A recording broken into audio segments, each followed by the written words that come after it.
वहीं केंद्रीय मंत्री पीयूष गोयल ने इंदौर की सभी सीटें जीतने का दावा किया है। साथ ही उन्होंने कहा है कि प्रदेश में बीजेपी बड़े बहुमत के साथ अपनी सरकार बनाएगी। और इसी दौरान उन्होंने कमलनाथ दिग्विजय सिंह पर भी निशाना साधा, जहां उन्होंने कहा कि कमलनाथ और दिग्विजय सिंह कोई जयवीरू नहीं, बल्कि दोनों ही अपने बेटों को राजनीति में स्थापित करने के लिए लड़ रहे हैं। मुझे लगता है ये तो ज्यादा एक प्रकार से जोड़ी नहीं, बेजोड़ जोड़ है। ये तो इनके बीच के आपसी झगड़े तो आप सब ज्यादा हमसे जानते हैं।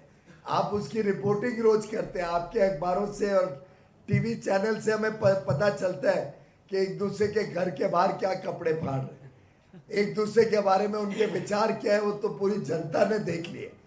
तो वो तो दोनों जोड़ी नहीं है, वो अपने अपने बच्चों को बिठाने के लिए आपस में झगड़े में लगे हुए हैं। जबकि हमारे यहाँ पे एकजुट होके हम सब काम करते हैं और सब मिलजुल के प्रदेश और देश के विकास में जुड़े हुए हैं।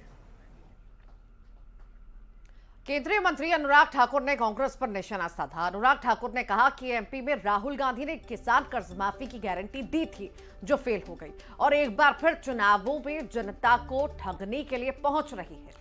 अनुराग ठाकुर ने कहा कि जब पिछली गारंटी पूरी नहीं कर पाए तो अब गारंटी कैसे पूरी होगी जब वो गारंटी दे रहे हैं।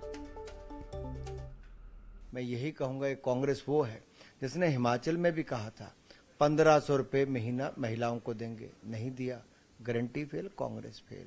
कहा था 300 यूनिट बिजली मुफ्त देंगे, बिल बढ़ा कर दिए, कोई बिल माफ नहीं किया, कांग्रेस की गारंटी फेल।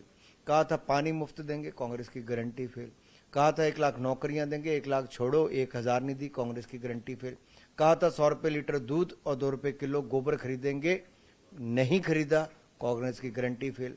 कहा था बागवान अपने दाम स्वयं तय करेंगे, बागवानों को तो अपने सेब और बाकी फसलें बहानी पड़ी, गारंटी फेल।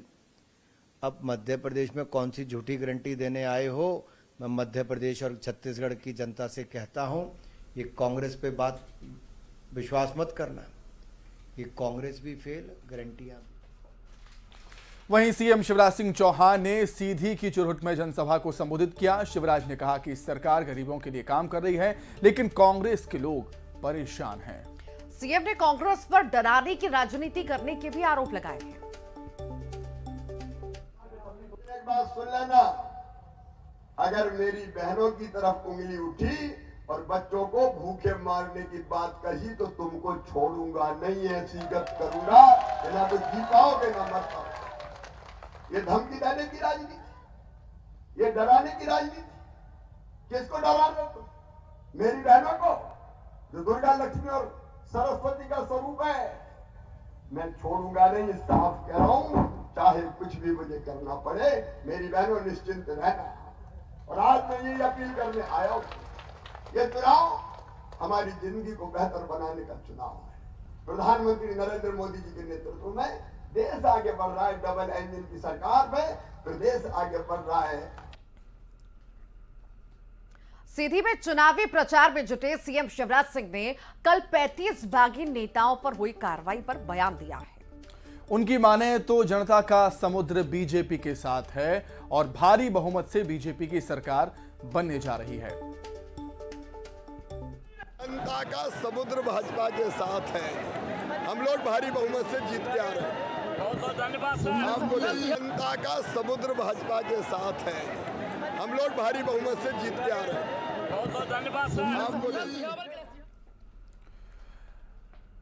वही वर्ल्ड कप में दक्षिण अफ्रीका के खिलाफ हो रहे मैच में विराट कोहली ने शानदार शतक लगाया। अपने जन्मदिन के दिन खेले जा रहे मैच में शतक जमाने के बाद कांग्रेस के वरिष्ठ नेता रणदीप सिंह सुरजेवाला ने सोशल मीडिया पर पोस्ट किया है। रणदीप ने लिखा कि कोहली 100 पार कर लिया है, ऐसे ही मध्य प्रदेश में कांग्रेस 150 पार करेगी। तो रणदीप सिंह सुरजेवाला का ये एक्स पर सोशल मीडिया पर ये ट्वीट कि विराट कोहली ने 100 पार कर लिया है और मध्य प्रदेश में कांग्रेस 150 पार करेगी। अद्भुत, अविश्वसनीय, अविस्मरणीय और शानदार। तो 150 सीटें जीतने का दावा यहां पर कांग्रेस करती हुई, 150 से ज्यादा सीटें जीतने का दावा रणदीप सुरजेवाला करते हुए।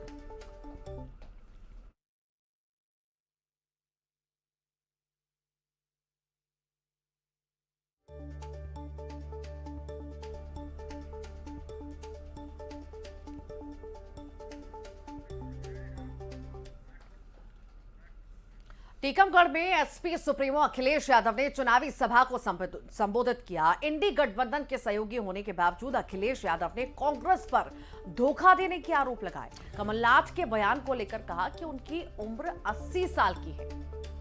वो कहते हैं कि पहचानते नहीं हैं और लगातार हम देख रहे हैं समाजवादी पार्टी और कांग्रेस के बीच जो अनबन है, जो खाई है, वो गहरी होती जा रही है। सीटों को लेकर अखिलेश यादव लगातार आरोप लगा रहे हैं कांग्रेस पर कि कांग्रेस ने धोखा दिया। दुखी थे, कांग्रेस ने धोखा दे दिया। अरे जब हमें धोखा दे दिया तो तुम कहां के वंशज हो? वंशज जी दुखी हैं, कांग्रेस ने धोखा दे दिया, हमें पहचाना ही नहीं। अरे भाई, जिनकी उम्र 80 साल हो कैसे पहचानेंगे आप बताओ। हम कोई नाराजगी नहीं है किसी से, लेकिन हम ये मानते हैं, ये स्वीकार करते हैं कि 80 साल के जो लोग होंगे वो कभी कभी पहचानेंगे नहीं। ये गलती हमारी है कि 80 साल के लोगों पे हम लोग भरोसा कर लिए कि वो हमें पहचान रहे होंगे। उधर हरदा की बेड़ी और कायदा में कांग्रेस सांसद नकुल नाथ ने जनसभा को संबोधित किया। उन्होंने बीजेपी सरकार पर आरोप लगाए हैं और कहा है कि आज भ्रष्टाचार और अपराध में प्रदेश नंबर 1 है। सभा में नकुल नाथ ने कहा कि प्रदेश में कांग्रेस सरकार बनने पर सभी किसानों का कर्जा माफ होगा। फिर से मध्य प्रदेश के हर एक किसान का 2 लाख रुपए तक का कर्जा माफ करेंगे। हम किसानों को ये वचन भी देते हैं कि हम किसानों को ये वचन देते हैं कि 2600 रुपए प्रति क्विंटल हम आपसे गेहूं खरीदेंगे और 2500 रुपए में धान खरीदेंगे। हम किसानों को ये वचन भी देते हैं कि आपको 12 घंटे बिजली सिंचाई के लिए उपलब्ध कराई जाएगी। मालिनी गौड़ के बयान पर सियासत गर्मा गई है। मालिनी गौड़ ने कहा कि वंदे मातरम और भारत माता की जय नहीं बोलने वाले से वोट नहीं चाहिए। मालिनी गौड़ ने कहा कि राष्ट्रवाद में मेरी आस्था है, लेकिन राष्ट्रद्रोहियों से बैर है।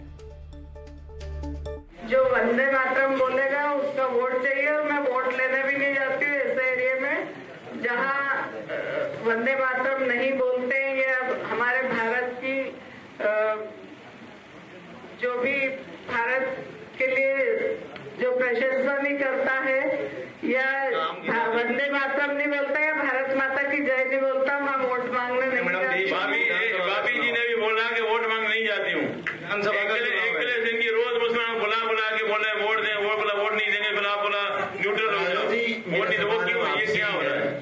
सामने सभी चीजें हो रही है। मुझे तो प्रमाण सही चाहिए। लोगों के बारे में बार बार जो बोल रहे हैं, मुझे प्रमाण सही चाहिए। वहां चुरहट विधानसभा से कांग्रेस के लिए मैदान में उतरे कांग्रेस के गद्दावर नेता अजय सिंह राहुल ने बीजेपी प्रत्याशी शरतेंदु तिवारी पर आरोप लगाया है। अजय सिंह ने कहा कि बीजेपी ने जो सत्ता में रहते हुए लूटा है, उसी को जनता में बांटा जा रहा है।